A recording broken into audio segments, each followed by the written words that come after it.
Hello, it is 9 p.m. in RTD. It's time to English New Edition. For tonight headlines, we have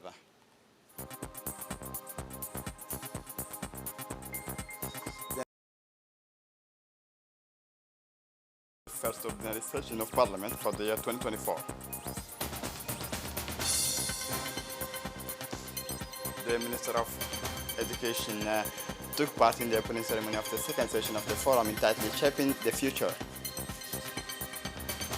For the international scene, the G7 opens this Thursday in Italy with Ukraine and Gaza on the agenda.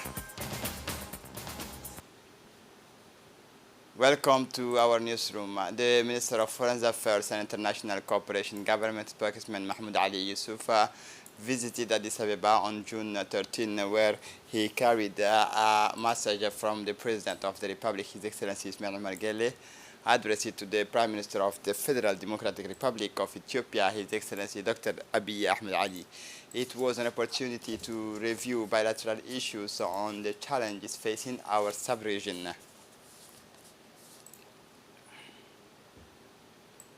The National Assembly held its four sessions of the first ordinary session of Parliament for the year 2024. The President of the National Assembly, His Excellency Dileita Mohammed Dileita, presided over the fourth sitting of the first ordinary session of Parliament for the year 2024 on Thursday, June 13, with the participation of the Prime Minister, His Excellency Abdul Qadir Kamil Mohammed, ministers and all members of Parliament. The plenary had on its agenda the following draft text: a bill approving the financial account of the National School of Judicial Studies, NH, for the year 2021 financial year, the bill approving the financial account of the National School of Judicial Study for the 2022 financial year, draft law ratifying the concessional financing agreement for the Djibouti Agro-Business Support Project, bill authorizing ratification on the treaty established the Intergovernmental Authority on Development, draft law ratifying the additional financial agreement for the economic management and development of a statistics project, a bill adopting the National Social Protection Strategy.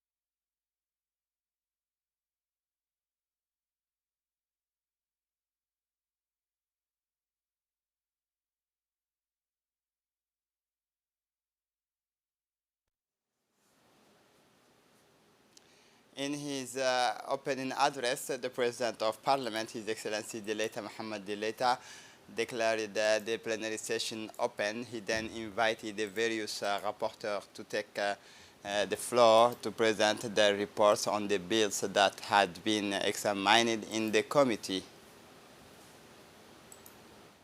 Submitted to the National Assembly for consideration instead, the Member of Parliament questioning the executives on the bill of the agenda.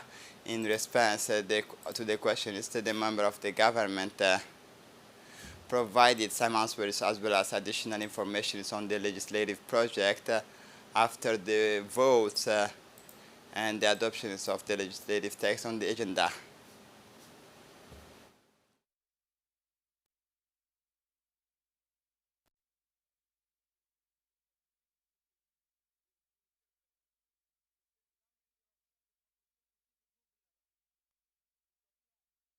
The Prime Minister, His Excellency Abdul Qadir Kamil Mohammed, the Prime Minister of the Republic of Djibouti, addressed the diplomatic aspects, explaining The Prime Minister addressed the diplomatic aspects, explaining in the ins and outs of the bill authorizing ratification of the treaty, establishing the Intergovernmental Authority on Development.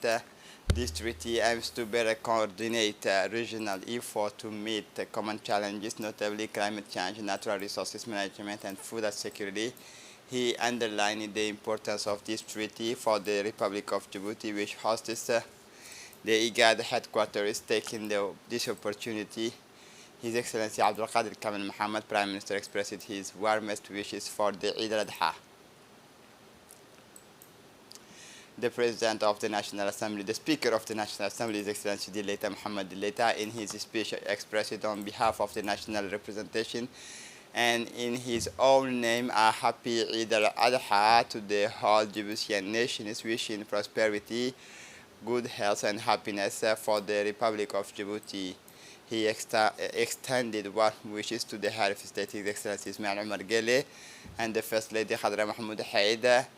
These wishes extended to the Parliament and their respective families, celebrating the unity and solidarity that are the pillar of our nations. He say in closing, Eid Sin al-Yam, Eid Wanaksan, Eid Mubarak. The Minister of Interior announces that the day of the Saturday, June 15, 2024, corresponding of the day of Yom al-Arafah, as well as the days of Sunday, June 16, and Monday, June 17, 2024, days of Eid al-Adha will be closed and paid. Also in Russia, the Minister of National Education and Vocational Training, His Excellency Mustafa Mohammad Mahmoud, took part in the opening ceremony of the second session of the forum entitled Shaping the Future.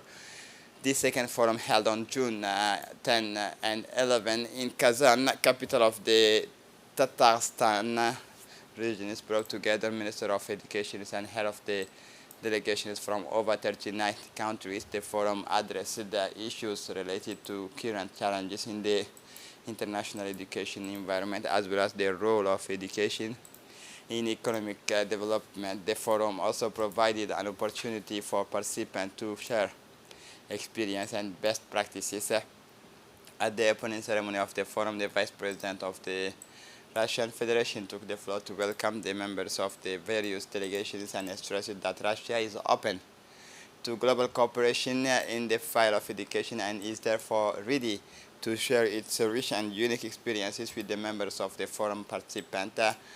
The representative of the Minister of Foreign Affairs and the President of the regions took the floor in turn, followed a speech by the Minister of Education of the Russian Federation. The Minister of Education of the invited countries then took the floor to thank their hosts for organizing the second forum. As for the Minister of National Education and Vocational Training, Mustafa Mohammad Mahmoud, in his speech, he recalled the achievements and prospects of his department in the field of education and vocational training.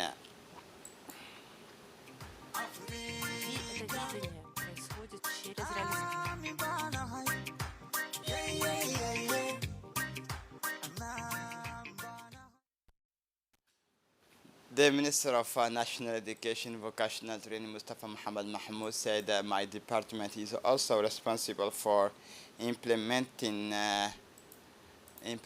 the government's vocational training policy.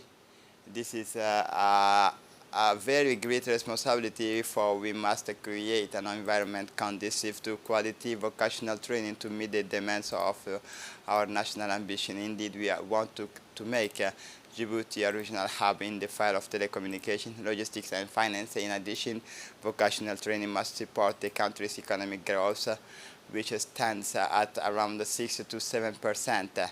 We would like to develop a collaboration with you in a number of areas, notably in the training of trainers, in the pedagogy and didactics, in the care of children with the high intellectual potential, in the field of vocational training. We would like to collaborate in the field of mechanics, electrical engineering, robotic, and digital technologies such as cybersecurity, artificial intelligence, The memorandum of understanding we will be signing in Kazan will form a good basis for our future collaboration.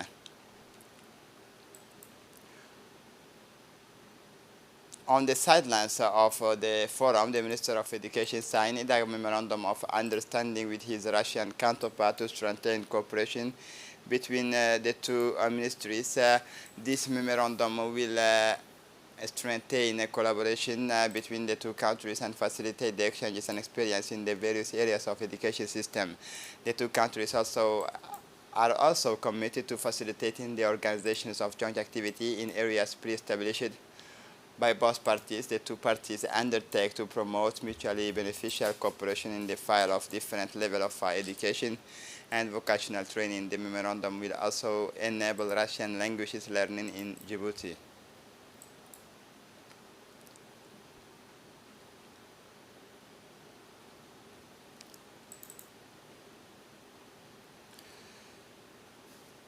This morning, the chairman of the Djibouti Port and Free Zone Authority, Abubakar Omar Haddi, accompanied by Mr. Enrique Razon Jr., President of the International Container Terminal Services, on the tower of Djibouti's port infrastructure. Mr. Enrique Razon Jr. began his visit at Red Sea World, where he was shown the site's facilities and operational capabilities. He then visited the Djibouti Damerjog Industrial Park, DDIP, to receive detailed information on this strategic project. After DDIP, Mr. Razon Jr. visited the General Society for the Management of the Dorale Container and the Dorale Multipurpose Port. At each of these sites, a manager presented the various activities and performances of their respective facilities. The visit ended at the Djibouti International Free Trade Zone on the 15th floor of the Djibouti International Tower, in the presence of the Djibouti's Minister of Economy and Finance, Ilyas Moussa Dawale. A presentation was given to Mr. Razon, covering the various projects undertaken by the DIFTZ and Grithorn Investment Holding, as well as those underway. And to come, the presentation is highlighted the development of Red Sea Air multimodal transport, Djibouti connectivity, and the visions of transforming the countries into the commercial hub. Investment opportunities were also outlined in demonstrating Djibouti's potential as a hub for business and logistics and a gateway to Africa. International Container Terminal Services is a global port management company headquartered in Manila, Philippines, as the country's leading port operator. Also has subsidiaries in several regions of the world, including Asia, Pacific, Eastern Europe, Africa, and the Americas. Mr. Enrique Razon also chairs Prime Infrastructure Capital, Prime Infra, which focuses on large-scale environmental and socially relevant projects, enabling the Philippines and emerging economies to advance their plane, the management and sustainable fuel sector. This morning, a landmark ceremony was held at the Hotel Isla Grand Hotel to launch the Fleet Management System project and sign the partnership support agreement. The event was attended by a number of high-ranking personalities, including the Minister of Infrastructure and Equipment, Hassan Hamad Arbahim, the Chairman of the Ports and Free Zone Authority, Abubakar Omar Haddi, the Ambassador of the European Union, Mrs. Sylvie Tabisse, the Director of the DPCR, Abdi Ibrahim, the Fleet Management Systems project financed by the EU for the tune of 32 million euro, aims to improve the efficiency and effectiveness of the Djibouti corridor, one of the busiest economic corridors in Africa. By digitizing the trade process of government agencies, the project will reduce the time needed to obtain trade documents and speed up the transit of goods from the port of Djibouti to Addis Ababa, Ethiopia. This morning's ceremony also saw the signing of the partnership support agreement between Trademark Africa and Djibouti's Ministries of Commerce and Tourism. Thanks to this partnership, trade integration between between Djibouti and Ethiopia will be strengthened through the harmonizations of trade regimes and the integrations of common trade and customs rules and regulation. Representatives of the EU, IFD, TMA, the governments of Djibouti and Ethiopia were present to underline the importance of this project and reaffirm their commitment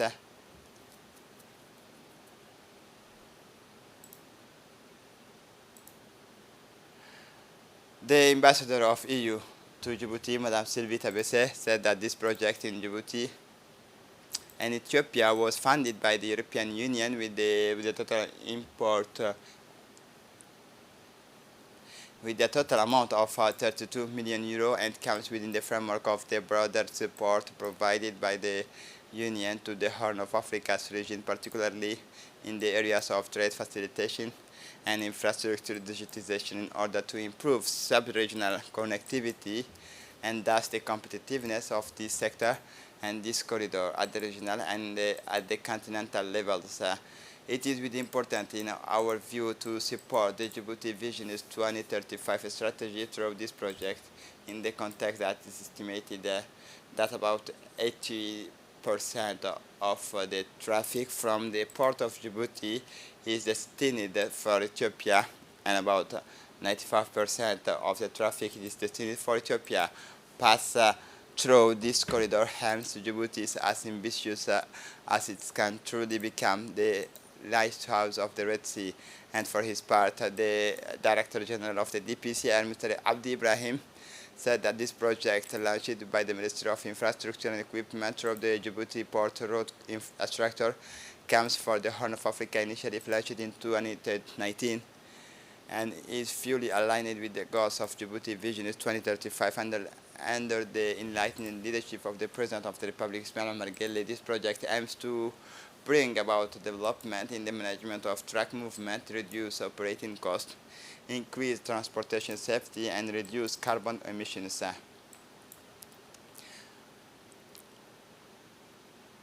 For his part, the chairman of Ports and Free Zone Authority, Abubakar Umar Haddi, said that this project falls with the framework of the Horn of Africa's initiative launched in 2019, which aims to promote economic integration and regional development. This initiative is the result of fruitful cooperation between Djibouti, Eritrea, Ethiopia, Kenya, Somalia, with the valuable support from the European Union.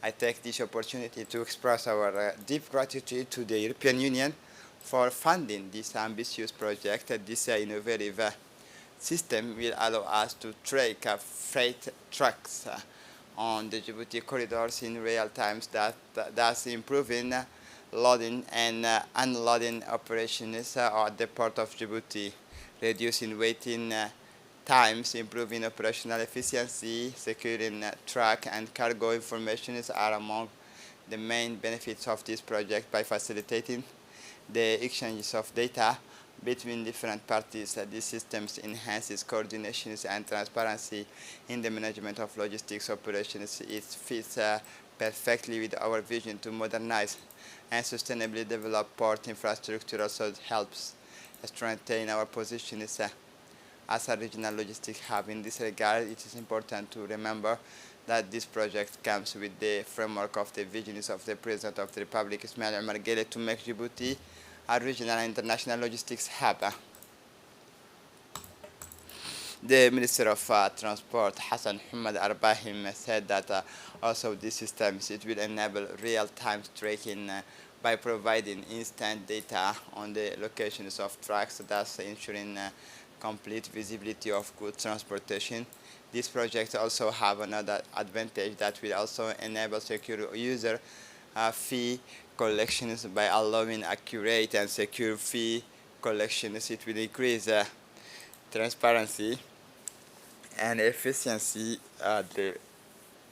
What these systems will bring it to track tracking using advanced technology. He will be able to follow the movement of his truck on the movement of goods from the arrivals of the ships to the Djiboutian borders, and the established Ethiopian systems will take over.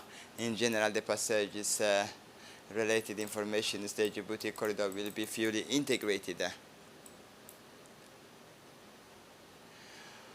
48 hours before the start of the biggest day of the Hajj, which coincides with the 8th of Dhul Hijjah. The Minister of Waqf and Islamic Affairs paid a visit to the Egyptian pilgrims at the pilgrimage residence in Mecca this morning.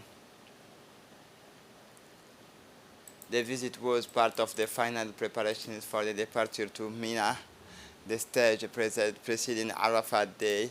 At a meeting held by the minister on the sidelines of this visit, he had pilgrims' views on their concern and answered their questions. During the visit, the minister gave final instructions to pilgrims to focus on completing the Hajj. He reassured them on the provisions of all facilities during their stay in the holy places. He urged them to show solidarity and help the weak during this blessed journey. He stressed the ministry's responsibility to meet all pilgrims' needs and guided them through the awareness programs offered by the Hajj mission officials. He stressed that the ministry will do its utmost to overcome all the obstacles facing Egyptian pilgrims. He stressed that the ministry would do its utmost to enable pilgrims to perform their duty.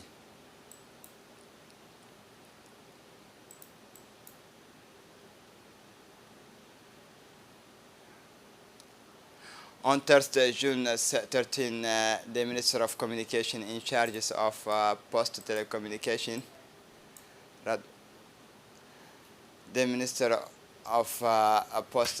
of Telecommunication in charge of Post Telecommunication, Radwan Abdullahi Bador, received in his cabinet on a courtesy visit a delegation from the Central African Republic led by the Minister of Digital Economy, Post and Telecommunication, Mr. Justin Guruma Zako, and accompanied the Minister of Communication immediately welcomed his counterpart, the Central African Minister of Digital Economy, Post and Telecommunication. The two parties agreed to combine their effort to raise the level of their cooperation in the field of telecommunication. The meeting took place in the presence of several senior officials from the Ministry of Communication in charge of Post Telecommunication, including the Director of Communication and Media, Mr. Ibrahim Meir, and the Director of TICS Development. On June, the Agence Nationale for the Promotions of Culture, the Minister of Youth and Culture, Dr. Hibo Mumin Asowe, in partnership with the authors, organized the annual presentations of the books, The Arts and Science of the Peoples of the Southeast of the Nile Valley. The event brought together a large number of cultural enthusiasts, highlighted the importance of intangible cultural heritage and the Horn of Africa. The presentations enthusiastically received the audience highlighted the artistic wealth in this intangible cultural heritage. The ancestral forms described of expression described with the precision and passion in Bulhan Yassin Bulhan's book, captivating the audience. Sumad are not simply works of art, but profound expressions of our history and traditions. Through this book, I hope readers can feel the same admiration and respect I have for this culture, said Bulhan Yassin Bulhan at the event.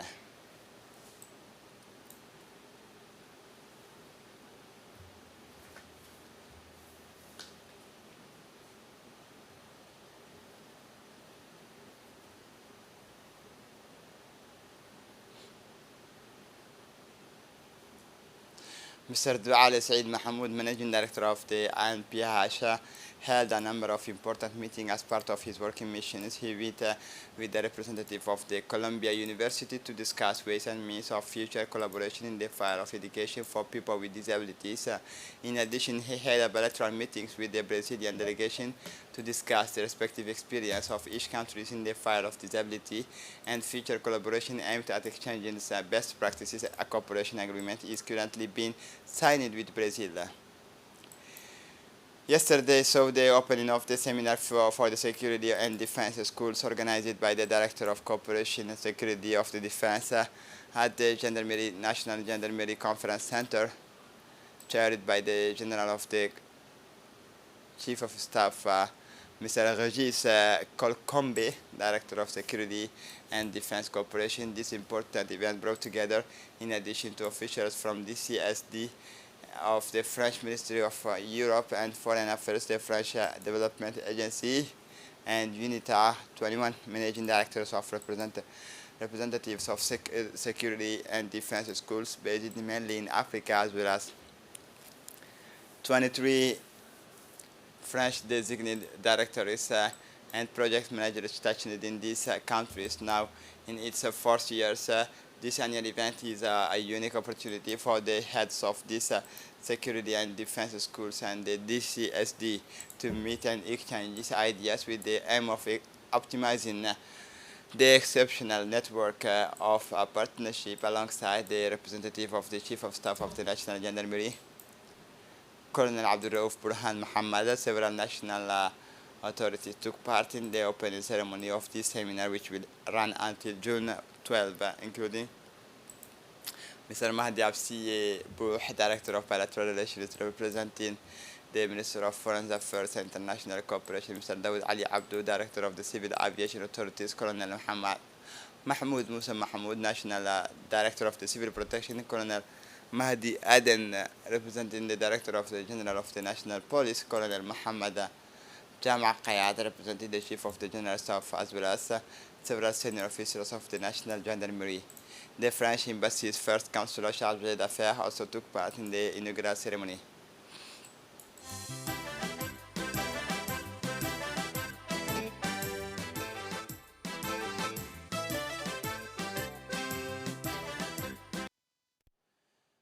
After the opening speeches, a number of presentations followed, notably by the heads of delegations representing other national schools with a regional vocation located on the African continent, National Gendarmerie and police officers who had taken part in training courses organized by the various ENVR schools testified to the quality of the training they had received. The first working day ended with the exchanges of gifts and the traditional family photo. On the second day, the first phases of this first annual seminar of the Security and Defense School continued with the visit to the facilities of the EI3PG. On site, the delegation was able to see for themselves the teaching resources and technical laboratories equipped with the latest technology for the training in judicial police and forensic sciences.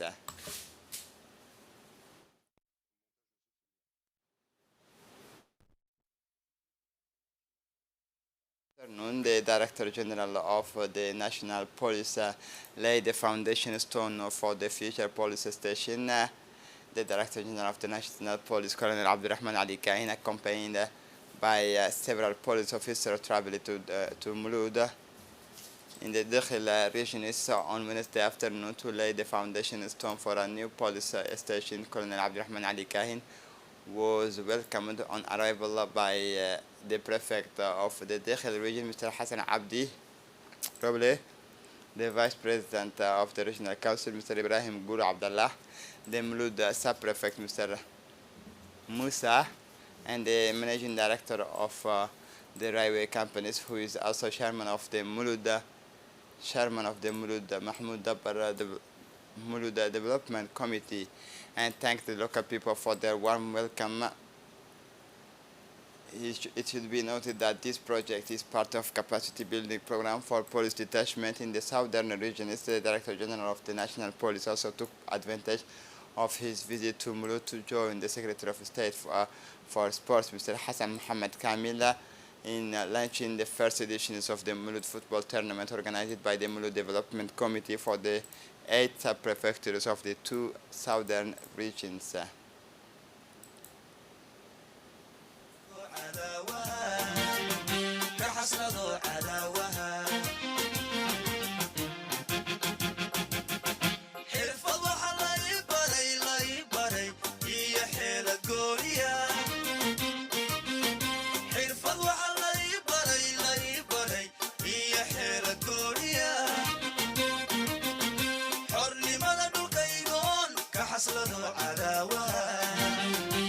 حصلوا عداوها.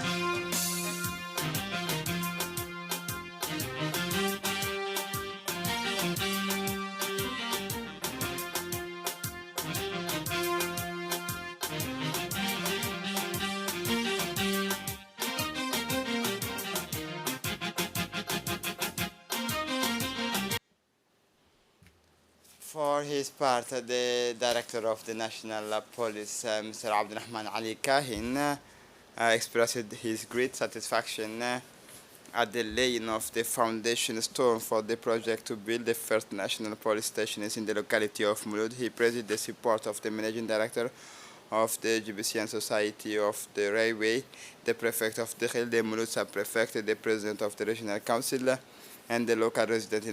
In a brief statement, the Director General of the National Police underlined the major role that these stations will play in reinforcing consolidating security in this locality once construction of the building is completed. In an effort to promote the well-being and development of young inmates, delegations of the Secretary General of the Sports Secretariat, Khadija Ibrahim Idris, visited the Gabot Penitentiary Center this morning. On this occasion, sports equipment and kits were donated to the young inmates.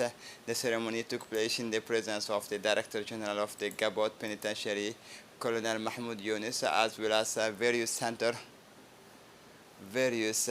other officials from the center, executives and representatives of the Secretary of State in charge of sport.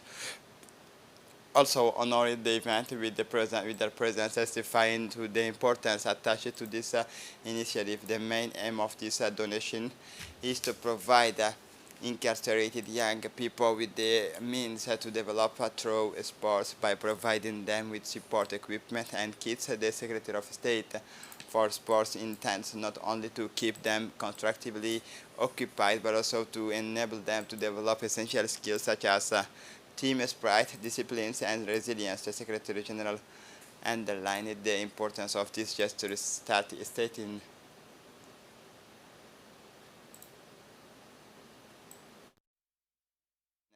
which widers effort to use sports as a tool for social transformation and personal development. The Director General of Gabot Prison expressed his gratitude to the Secretary of State for Sports for this generous donation. He hailed the initiative as a significant step towards improving the living conditions of young inmates and assured that the equipment would be put to good use for the well-being of the beneficiaries. For the international scene, the G7 opens this Thursday in Italy with Ukraine and Gaza on the agenda. Conflicts in Ukraine and Gaza, migration, Africa, artificial intelligence are on the agenda of this summit, which ends on Saturday. This year it is being held in Fasano, Puglia, in a luxurious hotel complex that will be the most closely watched places on the planet until Saturday. The summit comes at a particular difficult times on the international scene. In addition to discussions on the war in Ukraine and the conflict in the Middle East, the Italian presidency will also focus on the Mediterranean and Africa, as well as climate change. A special sessions of the regulations of artificial intelligence will see Pope Francis speak on the subject.